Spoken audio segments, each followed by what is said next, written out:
Okay, welcome. So today we are going to talk about combinations with repetitions. So here's a typical problem. We are given a box which contains let's assume a very large number of balls in each of 4 colors, so which are red, blue, green and yellow. Now the question is, find the number of ways in which one can choose 10 balls from this box. Okay. So for instance, let's see what are various examples of choices. So let's just look at a few examples. So how would we encode a choice? We could keep track of the number of red balls, blue balls, green balls and yellow balls. So for instance, one choice could be, maybe we pick 3 red, 3 blue, 3 green and 1 yellow.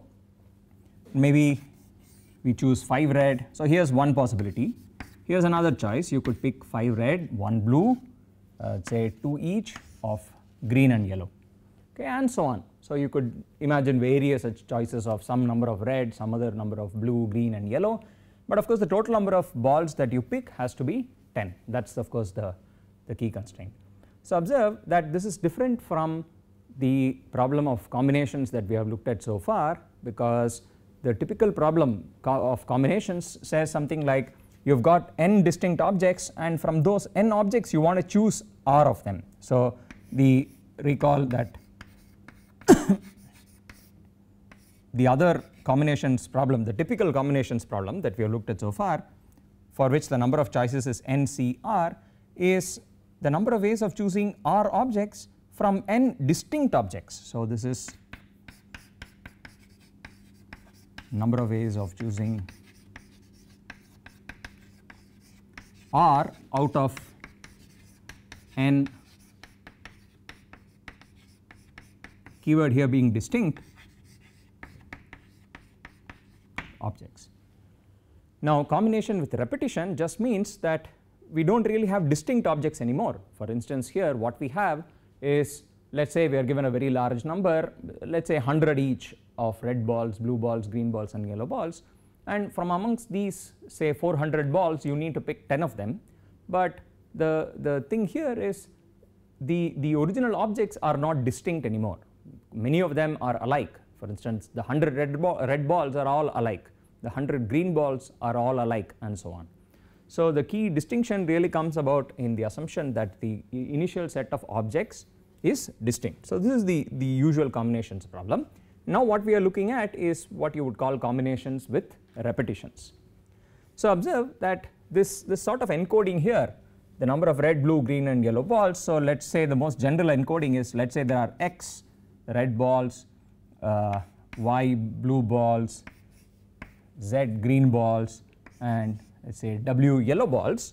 Then what this is saying is, what are all the number of choices for non-negative integers x, y, z and w such that their sum is 10.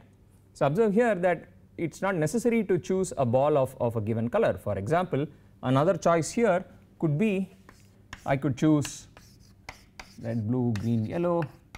You may choose 0 red balls, 0 green balls and maybe 5 each of blue and yellow. This is also a valid choice. So you are not required to choose 1 ball of each color at least. You can choose 0 balls for instance. So here's another equivalent reformulation. So here's problem 2, which is really the same as problem 1 in some sense. Find the number of solutions to the equation, number of solutions of the following equation, x plus y plus z plus w equals 10, with the constraint, with the requirement that x, y, z and w be non-negative integers. So let's just say this where x, y, z, w are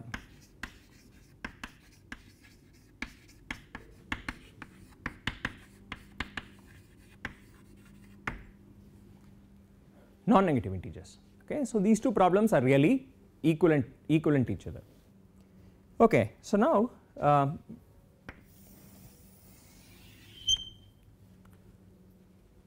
so let's look at the typical method of solution. It requires a slightly different way of thinking rather than the usual combinations problem. So how do we solve this problem? So here's the typical solution. How do you find the number of such solutions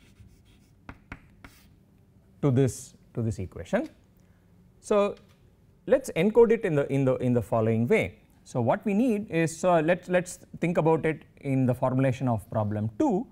What we want is the following. Let me write down 3, 4, 5, 6, 7, 8, 9, 10. There are 10 ones now on the board.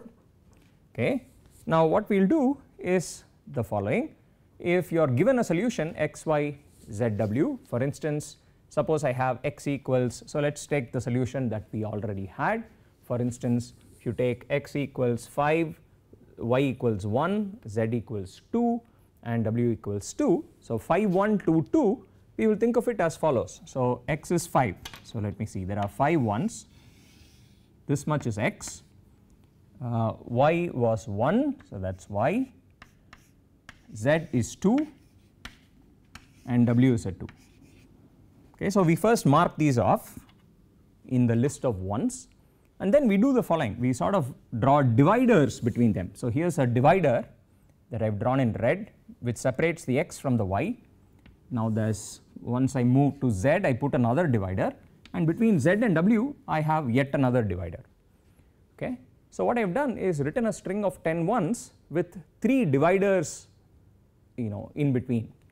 Now this entire picture here represents the solution x equals 5, y equals 1, z equals 2 and w equals 2. So this picture here represents the solution 5, 1, 2, 2. Okay. And let us sort of look at a few more examples. So let me take the next one, 3, 3, 3, 1 for instance. So here is the solution 3, 3, 3, 1 would be represented similarly 3, 4, 5, 6, 7, 8, 9, 10. So that is a full string. There is a divider after 3, there is another divider after 6 ones, there is another divider after 9 ones. Okay. So this picture now represents the solution 3, 3, 3, 1. Let us take our other example, 0, 5, 0, 5. That is yet another solution to this equation. Now how would that be represented? So 0 means the following, that the first divider occurs right in the beginning of this list. So the number of ones to the left of the first divider is a 0. Now I need a 5, so 1, 2, 3, 4, 5 ones later I have another divider. Now the next is a 0, which means that the third divider is placed at the same place more or less as the second divider. Okay. So this picture now, which has these 10 ones with 3 dividers placed in these positions, the first divider right in the beginning and the second and third dividers placed at sort of between the 5th and the 6th ones. This picture encodes the solution 0, 5, 0, 5. Okay. So now, so sort of from these examples, I hope it is clear that one can actually encode, so each solution to that equation, so each solution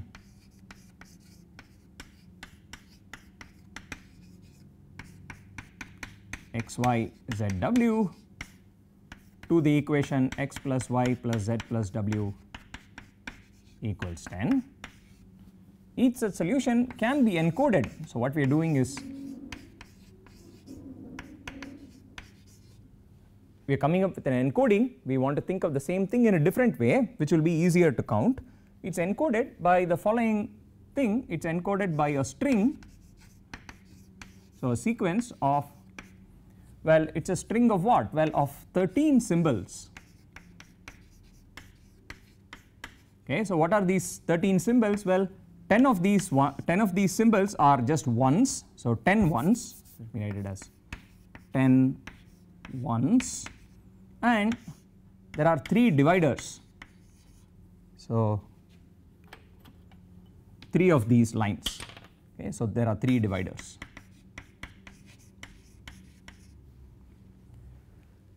Okay, so often instead of the divider itself, which is sort of a hard to write often, when the other symbol is a 1. So to sort of make it uniform, we replace the divider by a 0. Okay. So we could as well say, instead of looking at a string of 1s and dividers, you might as well just look at it as a string of 1s and 0s. So for instance, so let me do it here. This string that we wrote out in the end, which had a divider in the beginning and so on, would be the following. It would be a 0 followed by 5 1s followed by 2 dividers, which means 2 zeros followed by 5 more 1s. So this string now of 13 symbols, 10 1s and 3 zeros, encodes the solution 0505, okay, to that original equation. So we might as well just think of it like that. It's a string of 13 symbols with 10 1s and 3 dividers. So instead of dividers being this red line here, I will just think of the dividers as being written out as a 0. Okay. So now the question is, well, we wanted to count the number of solutions to this equation. It's the same as counting the number of strings of that form. Now this is something that we have already looked at. So this can be counted, the number of such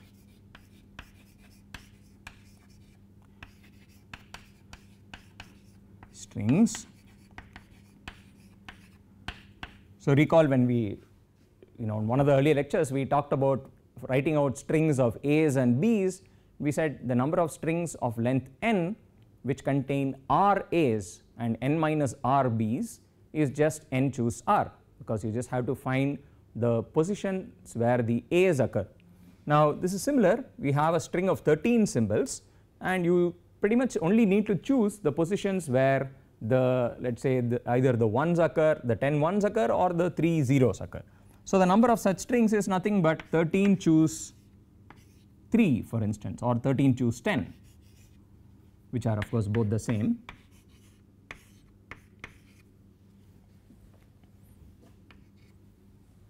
Okay, so that's a solution to the problem. So now of course it's clear what the general solution will look like. So let's write out a general version of problem 2. So let me say, here's general version of problem 2. Find the number of solutions of, well, of what? Here I only have 4 variables, x, y, z and w. In general I could assume there are n variables. So the left hand side, let me replace it by n variables. Find the number of solutions of the equation. Let's call the variables as p's, p1 plus p2 plus, so there are n variables, p1, p through pn, and the right hand side here was the number 10. In general I could assume it's some non-negative integer d. Okay. So what's the assumption? Let n be at least 1, so there's at least one variable on the left hand side. Let d be some non-negative integer, and the question is find the number of solutions of the equation p1 plus p2 plus p3 till pn equals d, where all the pi's are required to be non-negative integers. So where the variables are required to be non-negative integers. And again the solution methodology is the same. What we will want to do is to encode every such solution as a string of zeros and ones. So the answer now is the number of solutions to this equation is the same as, so this number is the same as the number of strings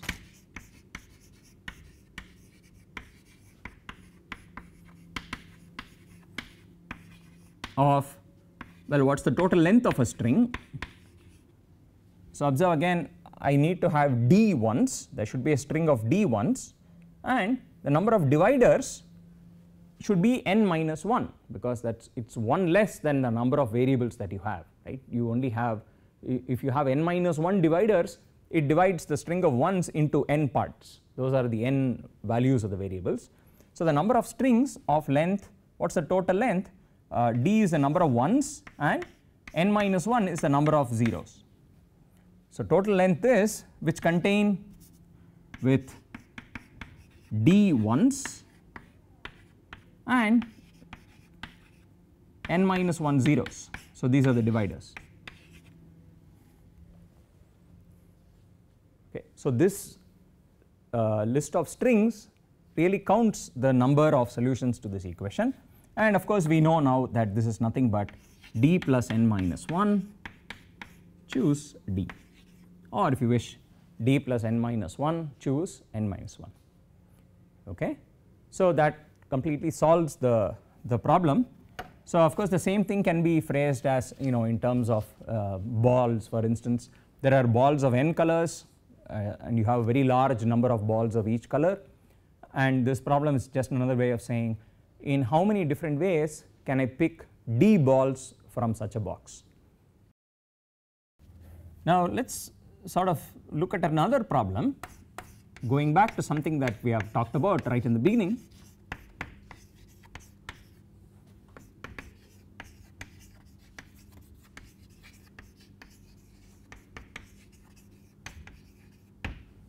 So recall we talked about polynomials in more than one variable, right, and there we posed a counting problem. So we had the following question, we wanted to do the following: suppose there are n variables, let us call the n variables x1, x2, xn. So these are the variables. So we are looking at polynomials in n variables, and what we want to do is the following thing. We said, we in fact gave it a name even, let us call this number a d comma n. So we defined for each d positive a number called a d n, which was defined to be the number of monomials. So this is the number of monomials of degree d.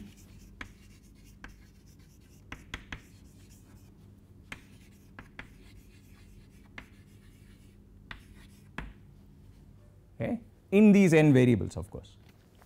Now, and we sort of looked at some patterns, we wrote down the first few values of d, we obtained a recurrence relation for d, and so on. Now recall, what is a monomial? A monomial is something of the following form: it is x1 raised to some number, x2 power something, and so on till xn raised to something. And so let us call these exponents as something, let us call it x1 power p1, x2 power p2, xn power pn. So what does a typical monomial look like? So that is a monomial where what are the pi's, with pi's being non-negative integers, okay, for all I. And what is the degree of such a monomial? The degree of this monomial is just the sum of all the powers.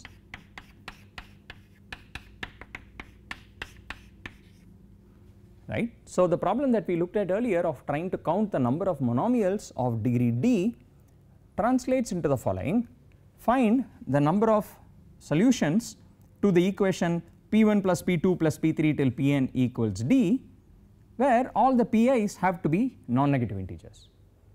Okay. So observe, that is exactly the problem that we we talked about, that is the general problem 2. So from the discussion so far, here is what we conclude, that this number a d n that we studied a while ago is just the same as, well, what is it, the d plus n minus 1 choose d, because a d n is just nothing but the number of solutions. So a d n, as I said, is the number of solutions to the equation p1 plus p2 plus pn equals d, where the pi's are restricted to be non-negative integers. Okay. So observe that we have solved exactly this problem that was posed some time ago. So what I would like you to do is to go back to that lecture where we tabulated the values of a d n and where we obtained that nice recurrence relation and so on, and check that this in fact does match. So check, so here is a nice exercise to do, check that this in fact matches the values in the table, this matches our table from before, from one of the past lectures.